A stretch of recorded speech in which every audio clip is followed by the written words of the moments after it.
আসসালামু আলাইকুম। আপনাদের সকলকে স্বাগত জানাচ্ছি আমাদের আজকের আয়োজনের বিষয় থাকছে গাউট বা গেটে বাত এবং তজ্জনিত ব্যথা, এর প্রতিকার ও প্রতিরোধ। যে গেটে বাত বা গাউট এটা কি বা কিভাবে হয়? গাউট বা গেটে বাতের একটি কারণ হচ্ছে রক্তে ইউরিক অ্যাসিডের পরিমাণ বেড়ে যাওয়া। স্বাভাবিক মাত্রা থেকে যখন রক্তে ইউরিক অ্যাসিডের পরিমাণ বেড়ে যায় তখন আমাদের যে জয়েন্টগুলো আছে শরীরের, সেই জয়েন্টগুলোতে ক্রিস্টালাইজ ফর্মে এই ইউরিক অ্যাসিড জমতে থাকে। ক্রিস্টালাইজ ফর্মটা কি? যে ছোট ছোট কাচের গুঁড়োর মতো আপনি ধরে নিতে পারেন। এটা কি হয়, আমাদের যে জয়েন্টগুলো আছে সেখানে জমতে থাকে এবং জমতে জমতে একসময় প্রদাহের সৃষ্টি হয় বা ইনফ্লামেশন হয় এবং সেখান থেকে তীব্র ব্যথার জন্ম নেয়। এটাকে কখনো কখনো আমরা হাইপার ইউরিসেমিক কন্ডিশন বা হাইপার ইউরিসেমিয়াও বলে থাকি। তো একটা জিনিস জেনে রাখা উচিত যে ইউরিক অ্যাসিড যেটা তৈরি হয় আমাদের শরীরে, এটা কিন্তু স্বাভাবিকভাবেই আপনার শরীরে ইউরিক অ্যাসিড তৈরি হতে পারে। তবে যখন এই ইউরিক অ্যাসিডটি শরীর থেকে ঠিকমতো বের হতে পারে না বা আপনার খাবারের ভুলের কারণে যদি ইউরিক অ্যাসিড রক্তে বেড়ে যায়, তখনই এই হাইপার ইউরিসেমিয়া হয়। প্রথমে আসুন আমরা একটু জেনে নিই যে এর লক্ষণগুলো কী। প্রথমে যে সমস্যাটি দেখা দেয় বা যে কমপ্লেন নিয়ে রোগীরা আমাদের কাছে আসে সেটা হচ্ছে তীব্র ব্যথা, মানে তীব্র ব্যথা এবং আকস্মিক ব্যথা। প্রথম দিকে একটু হালকা হালকাভাবে শুরু হলেও দেখা যায় হঠাৎ ব্যথাটা তীব্রতর হয় এবং ব্যথাটা 2 থেকে 6 ঘন্টার মধ্যে ডেভেলপ করে। এবং সাধারণত এই ব্যথার জায়গাগুলো কোথায় হয়? খুব কমন একটা সাইট হচ্ছে বা খুব কমন একটা জায়গা হচ্ছে আপনার দুপায়ের যে কোনো একটি বৃদ্ধাঙ্গুলির জয়েন্ট। এই জয়েন্টে ব্যথাটা খুবই কমন। তাছাড়াও আপনার হাঁটুতে ব্যথা হতে পারে, অ্যাঙ্কেল জয়েন্টে ব্যথা হতে পারে, কনুইয়ের জয়েন্টে ব্যথা হতে পারে, মানে বড় জয়েন্টগুলোও ইনভলভ হতে পারে। ব্যথার রকমটা এরকম হয় যে রোগীকে যদি জিজ্ঞেস করা হয় যে আপনি 10-এ কত দিবেন ব্যথা, যে 10-এ 1 হচ্ছে সবচেয়ে কম, 10-এ 10 হচ্ছে সবচেয়ে বেশি। অধিকাংশ পেশেন্টই কমপ্লেন করে যে ডক্টর সাহেব 10-এ 10, মানে এতই তীব্র ব্যথা হয়। এবং দ্বিতীয় হচ্ছে ব্যথার জায়গাটি খুব সেন্সিটিভ হয়ে যায়। যেমন ধরুন আপনাকে যদি বলা হয় মোজা পরতে, দেখবেন আপনি মোজা পরতে পারছেন না, টাচ করা যায় না, খুব মানে সংবেদনশীল হয়ে যায় জায়গাটা, প্রচণ্ড ব্যথা হয়। এবং এই ব্যথাটা কি করে 5 থেকে 14 দিন থাকে, তারপর পুরোপুরি ভালো হয়ে যায়। ধরুন যে জয়েন্টটাতে ব্যথাটা হয় সেই জায়গাটা ফুলে উঠতে পারে এবং অনেক সময় লাল হয়ে যায় ওই জায়গাটা এবং একটু শাইনি আকার ধারণ করে ওই জায়গাটা। আজকের টপিক্সটা কিন্তু প্রতিকার এবং প্রতিরোধ। কিন্তু কারো যদি ব্যথা শুরু হয়ে যায়, যে প্রচণ্ড ব্যথা, এই সময় কিন্তু আমরা প্রথমেই আমাদেরকে একটু মানে মেডিসিনের সহায়তা নিতে হবে, কারণ ব্যথাটা এতই তীব্র থাকে অন্য কোনোভাবে এটাকে নিয়ন্ত্রণ করতে গেলে মানে সাফারিংটা অনেক বেশি হতে পারে। মানে আমাদের মেডিসিনের যে মানে টেক্সট বুক, সেখানে যে কথাটা বলা হচ্ছে এটা একটু আপনাদেরকে আমি পড়ে শোনাতে চাচ্ছি।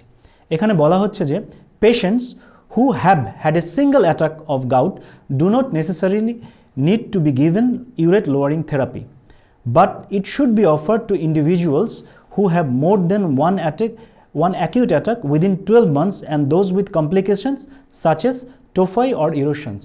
এর সহজ অর্থ দাঁড়াচ্ছে, যদি আপনার একটা প্রথম অ্যাটাক হয়ে থাকে তাহলেই এই যে ইউরিক অ্যাসিড বেড়েছে এটা নিয়ন্ত্রণের কিন্তু এটা কমানোর মেডিকেশন আছে, অ্যালোপিরানল অথবা ফেবুক্সোস্ট্যাট ইউজ করা হয়, সেটাতে আমরা প্রথমেই যেন না যাই। আসলে এই ওষুধগুলোর কিন্তু কিছু সাইড এফেক্ট থাকছে, এটা আমরা অ্যাভয়েড করব।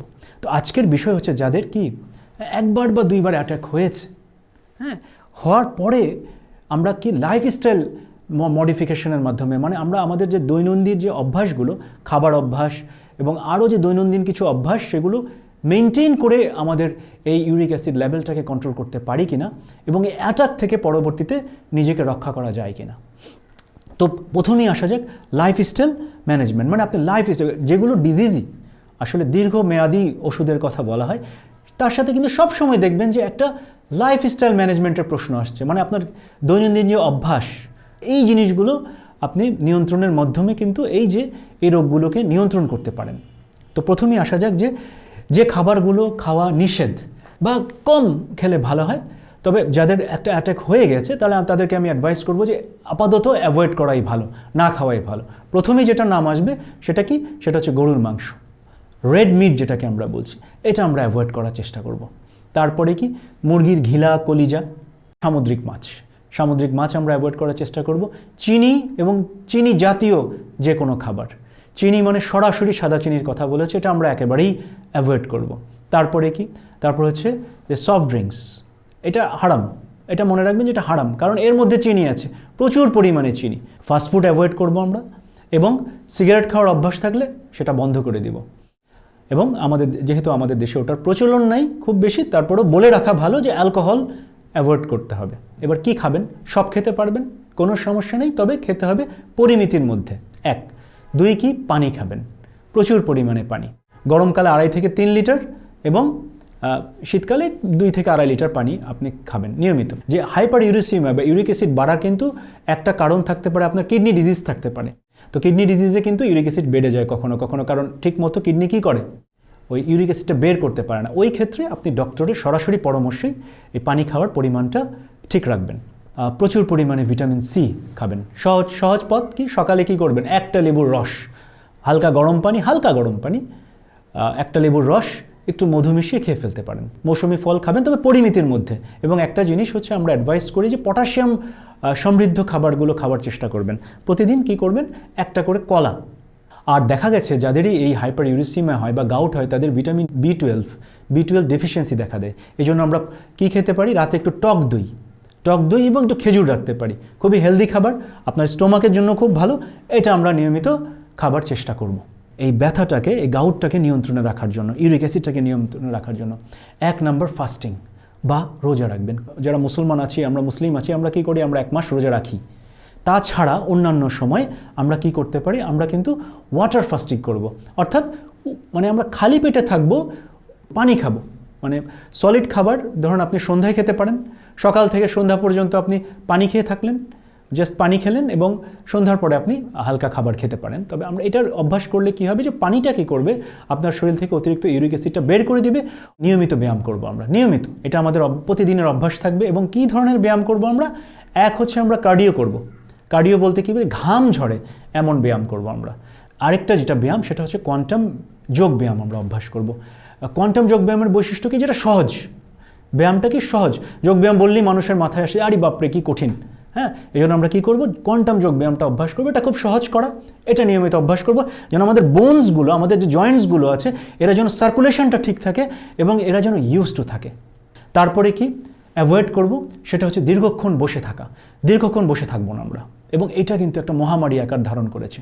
অন্যান্য রোগেও মানুষ কিন্তু আক্রান্ত হচ্ছে। আমরা জানি যে কার্ডিয়াক ডিজিজ সহ ডায়াবেটিক্স, অন্যান্য যত অসংক্রামক ব্যাধি বা লাইফস্টাইল ডিজিজ যেগুলোকে আমরা বলছি, এটা কিন্তু বসে থাকার জন্যই হচ্ছে। এবং কি হয়, যখন দীর্ঘক্ষণ বসে থাকবেন, আপনার বডির ভেতরে কিন্তু মাইক্রো ইনফ্লামেশন হবে, এবং এটা কন্টিনিউয়াসলি হতে থাকবে।